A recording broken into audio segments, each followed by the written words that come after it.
ఆదిలాబాద్ జిల్లాలో వేసవి ఆరంభంలోనే నీటి ఎద్దడి తీవ్రతరమవుతోంది. 1000కి పైగా జనాభా ఉన్న జైనథ్ మండలం ఆకుల గ్రామంలో భూగర్భ జలాలు పూర్తిగా అడుగట్టిపోయాయి. గత 15 రోజులుగా బోర్లు ఏవీ పనిచేయడం లేదు. దీంతో గ్రామస్తులంతా చందా వేసుకుని ట్రాక్టర్ ద్వారా పక్కనే ఉన్న సావాపూర్ గ్రామం పంట పొలాల నుంచి నీటిని తెచ్చుకుంటున్నారు. రోజుకు 5 ట్యాంకర్లు తీసుకోవాల్సి వస్తుందని ఆవేదన వ్యక్తం చేస్తున్నారు. మిషన్ భగీరథ ఉన్నమాటే కానీ ఊరికి సరిపడా నీళ్లు రావడం లేదని వాపోతున్నారు. సావాపూర్ నుంచి పైప్ లైన్ ద్వారా నీరు అందించాలని ప్రభుత్వాన్ని కోరుతున్నారు.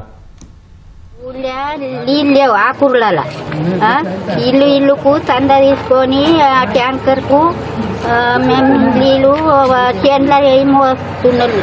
మా విలేజ్ లో 260 ఇండ్లు ఉంటాయి.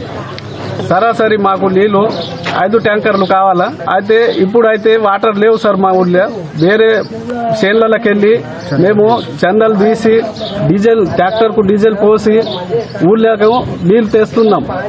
అయితే మీరు దయచేసి త్వరగా మా విలేజ్ సమస్యను తీర్చి బోరు వేపియాలని మేము కోరుతున్నాం. ప్రతి ఇంటికి బోర్లు మొత్తం డ్రా అయిపోయినాయి. గవర్నమెంట్ బోర్ కూడా డ్రా అయింది. మాకు ప్రతి సంవత్సరం ఏమంటే మషిన్ బయట చాలా తక్కువ వస్తుంది.